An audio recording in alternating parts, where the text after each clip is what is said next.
Hello friends, ఇవాళ ఈ వీడియోలో మనం ఒబెసిటీ గురించి తెలుసుకుందాం. ఒబెసిటీ అనేది వరల్డ్ వైడ్ హెల్త్ ప్రాబ్లం. యుఎస్లో ఒక స్టడీ ప్రకారంగా 42.4% population are obese or over weight.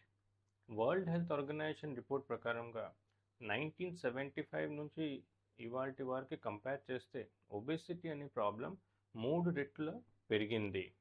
ఇంకొక వరల్డ్ హెల్త్ ఆర్గనైజేషన్ రిపోర్ట్ ప్రకారంగా మనకి ఓవరాల్ ప్రపంచంలో 1.9 billion people are either overweight or obese and దీంట్లో 640 మిలియన్ పీపుల్ ఆర్ ఒబీస్.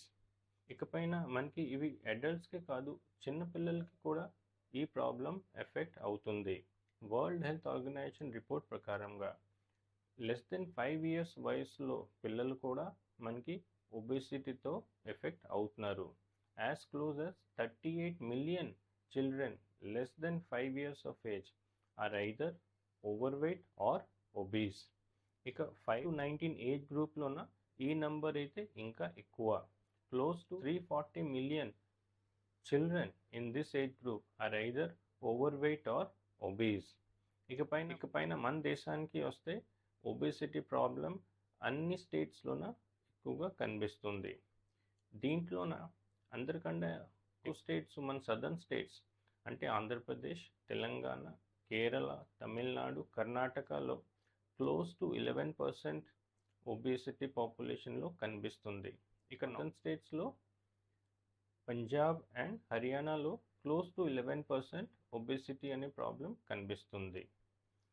దేశంలో 24.4% ఫీమేల్స్, ఇక 23% of males are affected with overweight or obesity. ఈ లెక్క ప్రకారంగా చూస్తుంటే ప్రతి 4 మనుషుల్లోన ఒక్క మనిషి is either overweight or obese. So ఈ ప్రాబ్లం తెలుసుకున్నాక మనం నెక్స్ట్ చూద్దాం ఒబేసిటీని డిఫైన్ చేసేది ఎలా. ఒబేసిటీ మనం బిఎంఐ ద్వారా డిఫైన్ చేస్తాము. బిఎంఐ అంటే ఏంటి? BMI is body mass index. దీంట్లోనే మనం హైట్ వెయిట్ తీసుకొని క్యాల్కులేట్ చేస్తాము. Weight in kilograms divided by height in metre square is equal to BMI. ఇది కేజీ పర్ మీటర్ స్క్వేర్ యూనిట్లోని వస్తుంది. ఇక దీని వాల్యూస్ ఎలా? లెస్ దెన్ 18.5 ఉంటే ఇది అండర్ వెయిట్ అని అంటాము. ఇక 18.5 నుంచి 24.9 వరకు నార్మల్ వెయిట్ అంటాము. ఇంకా ఎవరిదైతే బిఎంఐ 25 నుంచి 29.9 వరకు ఉంటుందో వాళ్ళని ఓవర్ వెయిట్ అంటారు. ఇక 30 పైన బిఎంఐ ఉన్న పేషెంట్స్ని ఒబీస్ అని అంటాము. దీంట్లో కూడా గ్రేడ్ 1, గ్రేడ్ 2, గ్రేడ్ 3 ఒబేసిటీ ఉంటుంది. అంటే 30 నుంచి 35 వరకు, 35 నుంచి 40, ఇంకా 40 పైన గ్రేడ్ 1, గ్రేడ్ 2, గ్రేడ్ 3 ఒబేసిటీ అంటారు. దీనిపైన మనం ఫ్యాట్ డిస్ట్రిబ్యూషన్ కూడా వెరీ ఇంపార్టెంట్ టు నో.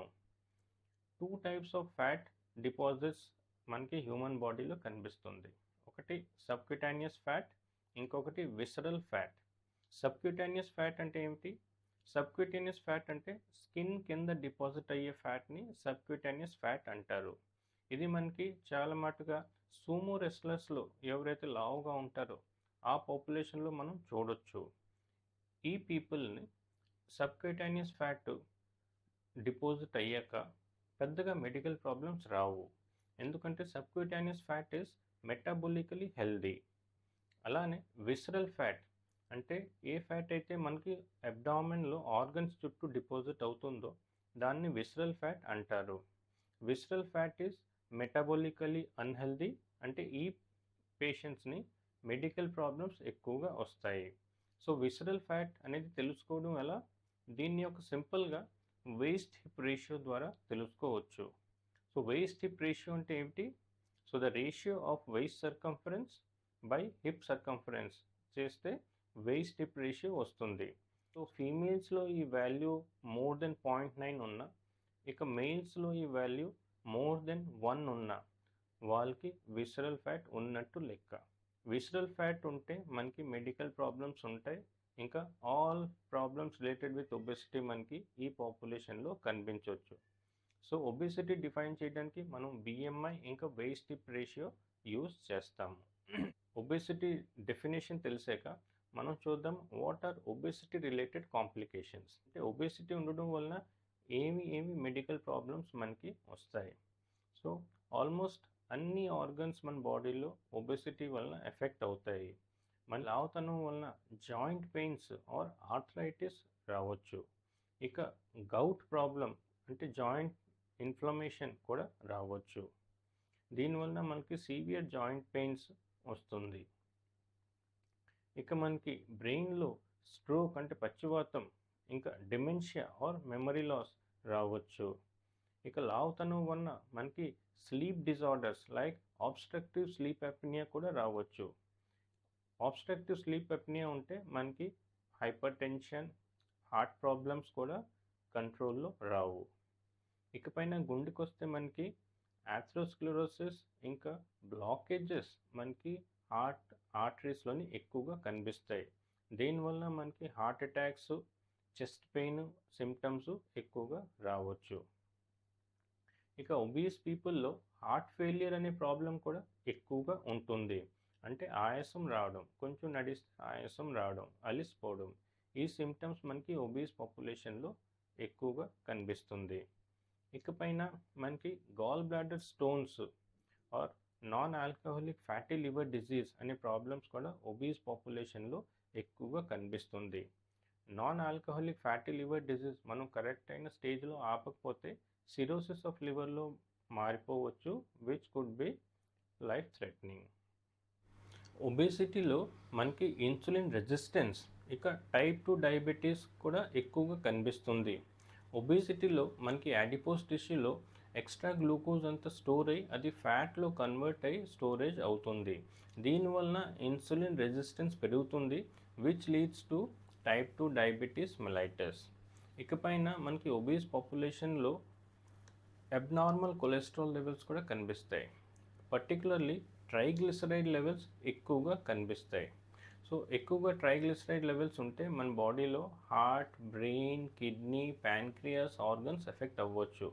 అంటే హార్ట్ అటాక్స్, బ్రెయిన్ స్ట్రోక్, ఇక ప్యాంక్రియాటిస్ లాంటి ప్రాబ్లమ్స్ రావచ్చు. ఇకపైన మనకి క్యాన్సర్స్కి వస్తే మనకి oesophageal cancer, colon cancer, pancreatic cancer, uterus cancer, ఇవన్నీ క్యాన్సర్స్ మనకి ఒబేస్ పాపులేషన్లో కనిపించవచ్చు. ఇకపైన gastro oesophageal reflux disease, oesophagitis or heartburn అంటే యాసిడిటీ వలన గుండెలో మంట రావడం, ఇవన్నీ సిమ్టమ్స్ కూడా ఒబేస్ పాపులేషన్లో ఎక్కువగా ఉంటుంది. సో ఫ్రెండ్స్, ఈ వీడియోలో మనం నేర్చుకున్నాం ఒబేసిటీ అంటే ఏమిటి, ఒబేసిటీని ఎలా డిఫైన్ చేస్తారు, ఒబేసిటీ రిలేటెడ్ కాంప్లికేషన్స్ ఏమిటి. సో ఈ వీడియో మీకు నచ్చితే మీ ఫ్రెండ్స్తో షేర్ చేయండి. మీకు మీ ఒపీనియన్స్ ఏమైనా నాతో షేర్ చేయాలనుకుంటే కమెంట్ సెక్షన్లో మీ కమెంట్స్ షేర్ చేయండి. Thank you for watching.